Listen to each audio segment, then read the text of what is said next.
back to another show. Today we're going to talk about three films with female protagonists. They're horror films, or sometimes they go into thriller elements, but to me they're really are horror films.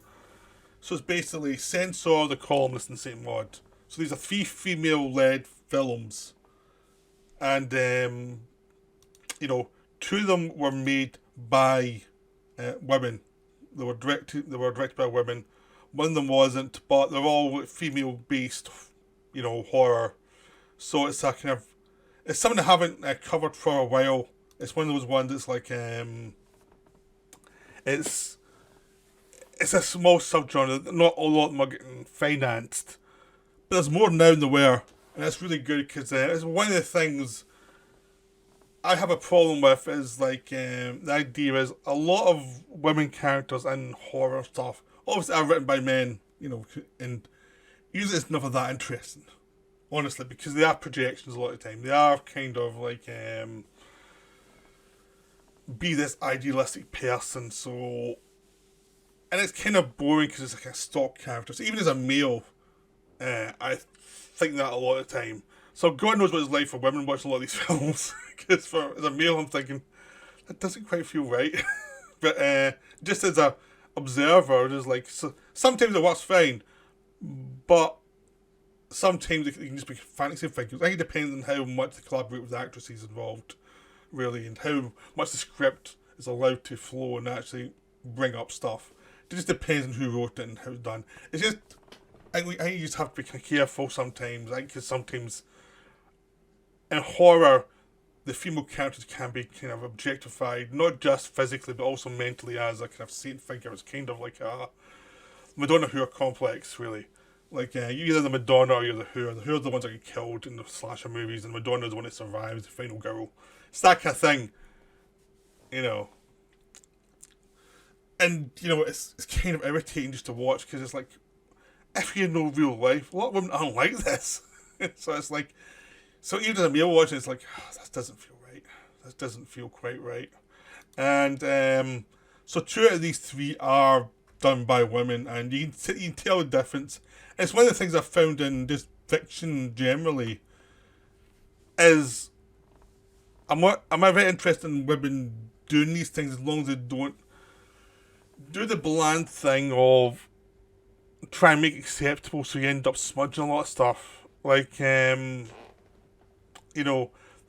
lot of time when you see women do the big films, a lot of time you think, well, why do you hire a woman for this? Because you obviously they're not interested in what they've got to do, because the characters either feel too broad or kind of compromise in some way, as much as any male director would have to do as well, just to make it something acceptable for the mass audience. And so it's one of those areas where the mass audience films, it just depends on the talent involved, really, and how much you can sneak through. So, because I don't think it's one of those things is like, it's not something I'd go for personal filmmaking for, and it's basically the big audience thing.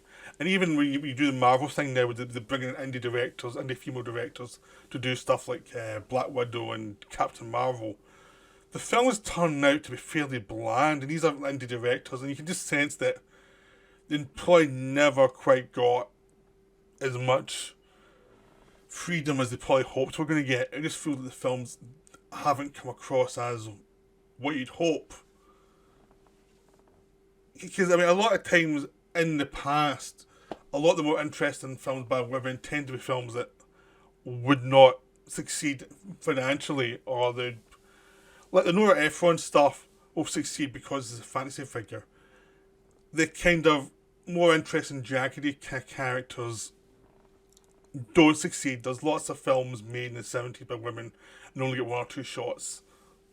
And basically it's a case of, it's a generalisation, but male directors, if they're doing like very male things like action movies, that's acceptable, but don't be too sensitive.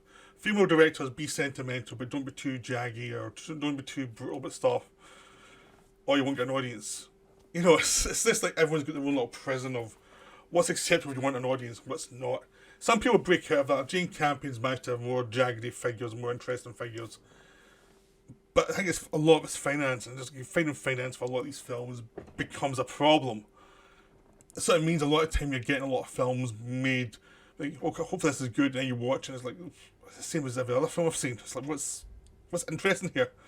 That's that thing that a lot of female-led films have had to deal with. Basically, is a lot of the time the central characters have been ironed out to lose any kind of like edge to them.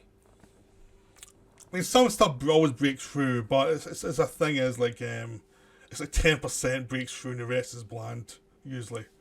It's the same with male directors. Like 10% of male directors do good stuff, the rest are just bland. It's just the industry. They bland size everything. So these are 3 films, 2 by female directors, 1 by male director, but they've all got female like protagonists.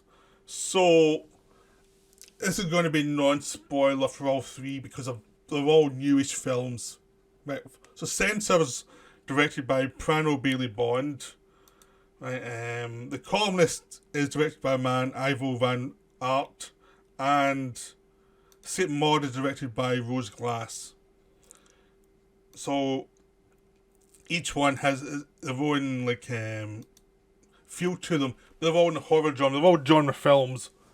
But they're all using the expressionistic possibilities of a genre film to make points about women's place in society. So I'll get the male one out of the way first, because to me it's the least interesting of the 3, really. Even though I really enjoyed the film, but there is an element of it's a bit distant. And it becomes a genre kind of bit more slashery than the other ones. So The Columnist is this woman who's kind of a little woke, is the best way to put it to describe the character, who got offended by these male guys who were being really insulting to her, and were online harassers. And she goes a bit mad and starts killing them. Which is hilarious setup for film. And it is a funny film. It is a really funny film. And it is a dark film, because the thing is, she starts to lose her soul slowly over time. I mean, she is a complicated person with a divorce and a daughter who she's living with, who has a complicated relationship with her. And she has a relationship with this horror writer as well, who initially she hates because he embarrassed her on the live TV. And then when they met up later, she finds out that's just an act, because I'm selling books. You've been a pain. I just took you down because you were a pain. I'm just trying to sell books. Don't take this seriously. And in that era, he's like a good influence on her. Like, this is publicity. This is not real life. You have your ideals, but real life's more complicated. And so he's the reality. Him and her daughter are the reality. He's the one who actually bonds with her daughter more than she does, because he has time for her daughter. And she doesn't. She just wants her daughter to behave. And then misbehave in the right proper way. She just wants the world to exist as she wants it. And then as it doesn't exist, she starts to go crazy. And she finds that taking these guys out actually helps her mental health. So it's a darkly humorous thing. And you find a variety of guys. It's not just one kind of guy.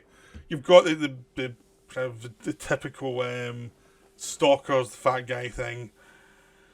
But he's got a girlfriend, but would you ever let ever talk to your girlfriend the way you talk to me? There's older guys, there's teenagers, it's just a bunch of guys, and it's obviously, these guys are nobodies, and she's told by her friends and her lover, just don't look at this stuff. These people are nobodies, you're just giving them power by being mad about it. So they're nobodies, they're idiots. Who cares? They'll go away eventually, but she just can't take that. So it's a film about her slowly losing her mind and slowly losing her moral base. And it is a very enjoyable film. I had a lot of fun with this one. But it becomes kind of obvious. And the more it goes on, even though it's a short film, the more it goes on, the more you know where it's going. It doesn't really have that, though, the jagged elements of things you wouldn't expect. And it does have that. It's like, there is actually a sense of, we know where it's going. We know the moral of it all. And it just doesn't really deliver at the end the way you're kind of hoping it would, because it is a funny idea, but it feels like you need another draft or two just to give it another few little twists. And the character is a bit more caricatured than the other two films, but it's still a very enjoyable film. It's a lot of fun. But out of the three, this is the one you can probably miss most. But I would say don't, because it is enjoyable. There are nice twists in it, and the lead actress is really good in it. So I'll get her name here. So Katja Herbers, who was in things like Westworld and things like that. So she's really good in it. But she's the writing is kind of obvious. It is a kind of tropey thing of like the woke culture versus the anti-SJW culture type of thing, and how they're just tearing each other apart for stupid reasons. I mean, that's fun. I just wish it was a bit more nuanced, because you get little bits about how the real world actually works and the frustrations of the real world versus the online world. And you wish there was more of that, more messiness to it in the second half that would have made it more complicated and interesting. And it doesn't really have that. It remains a kind of cartoon. And that's kind of slight frustration, because it doesn't go pure cartoon, it doesn't go pure real life. It's somewhere in the middle, and it doesn't quite nail as much as it could. But it's still enjoyable. Now we're going to see Maud, which is the next film. And this is, one of the reasons I'm pushing this against Columnist is this is the extreme other version. I'd say this is the best of the three films. Personally, I think it's the best of the three. It's the most disturbing of the three. It's the one that makes you a little more uneasy than the other two.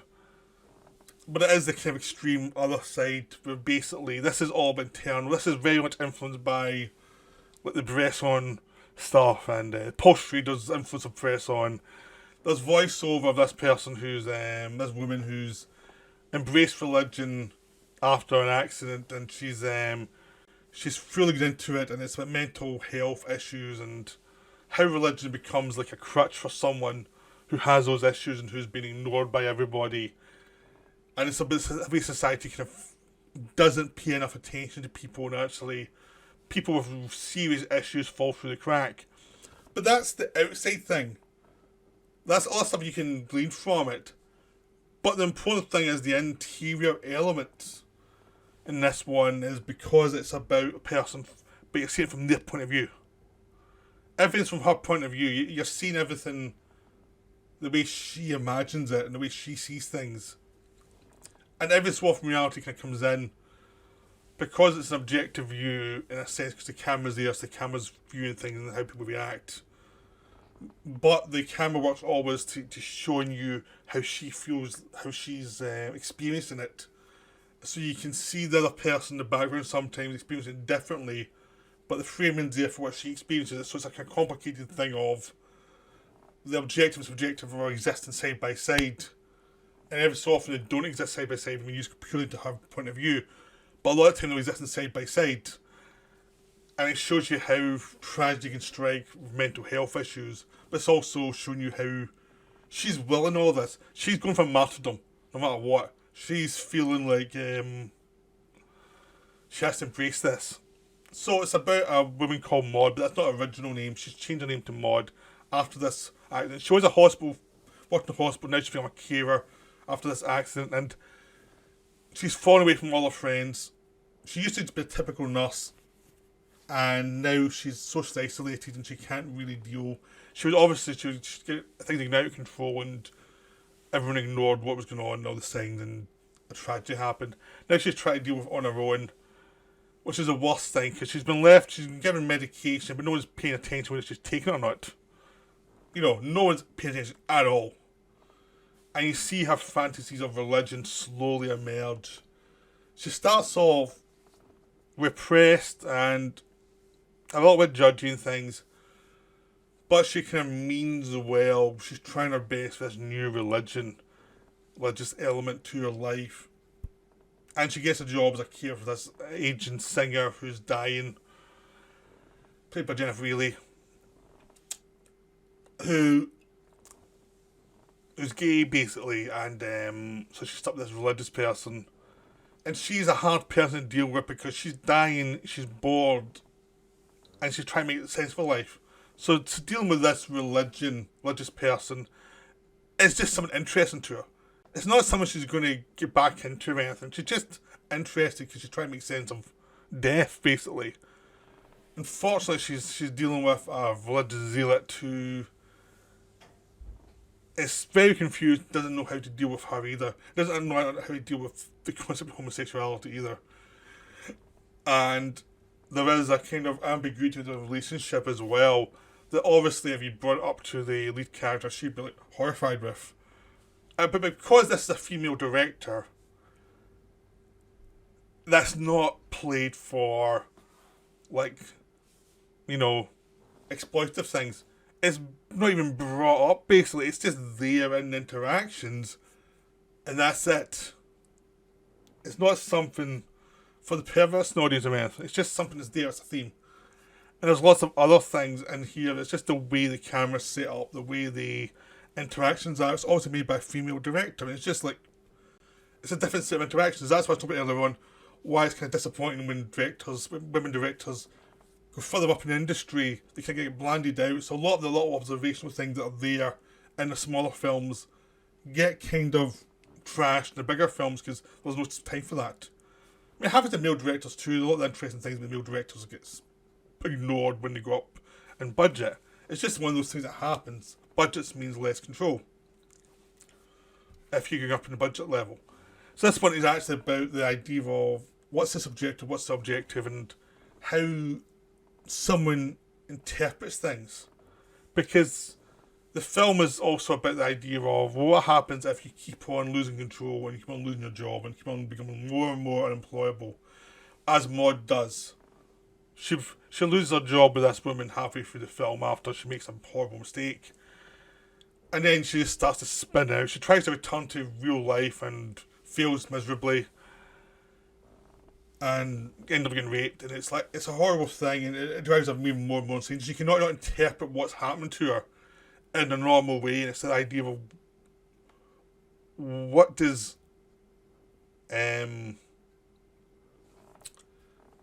how someone can internalize things in a way that doesn't make sense, but if someone else is watching them and really paying attention, they could help. There is one ex-worker who tries to pay more attention to her, but she's just not up to the task. She doesn't see her enough to see what's actually going on. And this is, I think you find out this is a spiral that's been happening very quickly. This person's spiraling. And this idea is no one can really pay that much attention to somebody to actually see it unless they have all the time to see what's going on. This is like a real spiral very quickly. And it's a wonderful film. It's really disturbing. It's all about the religious impulse interpreted by someone who needs help. And who needs a long-term help to be told, like, these things you experience aren't real. These are in your head. And these are interpretations that are done by because you can't face reality. Is what basically the Jennifer Lee character's telling her at some point. Like, there's no God, there's no nothing. It's just life and death, but there's no nothing there. But she cannot accept that, and it becomes this religious element it becomes almost like a parasite on her personality that she cannot really escape from. It's always there. So this has an amazing performance at the centre of it by Morfydd Clark. I'm probably butchered her name, but I'm not good with names. Even I'm getting the Asian names. Come on. She's amazing in this film. You're always in her point of view, and she doesn't try and go for sympathy. She's nasty when she needs to be. She's weak when she needs to be.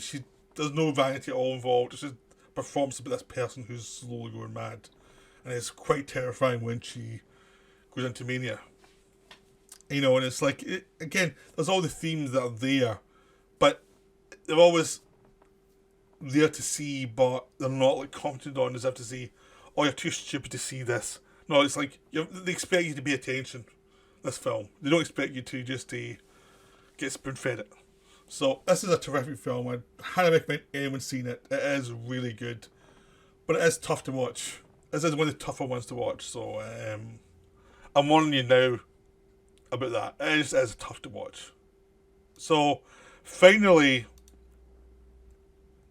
we have Censor, which is the made by Prano Bailey Bond, who also wrote it with Anthony Fletcher. This is a kind of one that's the kind of in between. It's a film that's sort of in between the other two in a sense that it is more of a genre film than St. Maud, but it's less of an obvious genre film than The Columnist. The Columnist is essentially becomes a kind of darkly comic slasher movie. This one is it's about censorship. It's about how our need to censor, our need to not face up to our problems. So it is like St. Maud in some ways, but it's also like Columnist in other ways where there are like kills and there are like horror kills and things. There are kind of horror elements in there. It's about censor in the 80s dealing with video nasties and dealing with the backlash and the crazy, cheesy, cheapo producers who are putting this trash out and exploiting the system. And it's all about the kind of the various elements of exploitation within the 80s. You know, because basically in the 80s is there's a lot of producers putting out stuff that was utter trash and they knew it. It's not that they were big free speech absolutists who were trying to free us. No, they were putting trash out. And the government was trying to censor this trash because they did one moralistic thing. But neither side had the kind of moral high ground. I mean, neither side could be defended too much. It was just a free-for-all and, you know, hypocrisy. And she's this woman in the middle who try to deal with this free-for-all, basically. She's someone who's a difficult past. She's probably repressed a lot of memories. And she's trying to deal with these video nasties, all these images that are coming into her, which are quite disturbing, intentionally bad taste. And she's a person who doesn't have the kind of dark sense of humour or the distance herself from it and says, it's just trash. Or censor it or we'll give it an 18 rating. It's trash. Well, why are you getting too bothered by it? It's just utter trash. A lot of the censors are like that. It's like, it's trash. Don't get too worried about it. But she's much more disturbed and she takes the moralistic side a bit more seriously. And she's, at the beginning, she's one of the more trusted censors who can be trusted to actually pass stuff according to the rules and not, bend any rules in any way. But she's so kind of strict about it because she is repressed. But again, this is the thing, this is never to be a male director, a female director doing this character as a male director might have made it even more strict and made it more exploitive of how weird this is. The situation, how repressed she is and how she's dealing with what she's doing. In this way, it's much more the director here is actually like, this is just what it is. And it's not an imposed, like, very different, like, sensibility in the visualization or anything. The way that St. Maud was like, this objective in the same shot sometimes. This is just much more like, not commenting on it in any kind of obvious way. They're just quite refreshing. You just think, okay, I don't need to have someone tell me stuff I need to know because I'm a bit worried about being seen sexist or something. It's just like, no, this is a person. That's it. But there's an amusement to the gratuitous nudity and exploitation films and the violence and exploitation films. There was an amusement about it. It's not like it's not that you feel the directors either been too sensitive or too in love with the genre. There's a kind of nice distance to it. It's like, this is what it is. And you see the sexism she faces in the industry, and that's just what it is. You have to go with it. And the characters are telling that, just go with it. It's just like, you have to deal with these scumbags. What do you expect? There is a kind of objective thing, a different point of view that's quite refreshing in there, because you could see this film being really insufferable in the wrong hands. And this film does progress as she sees something, an image of a person in one of the videos that reminds her of her sister who went missing. And that's the thing that spirals her to go off out of her mind eventually. That's not a spoiler, that's in the trailer. Right? And you just see her slowly lose it bit by bit. And it's a slow, gradual process. And it's a slow thing about repression.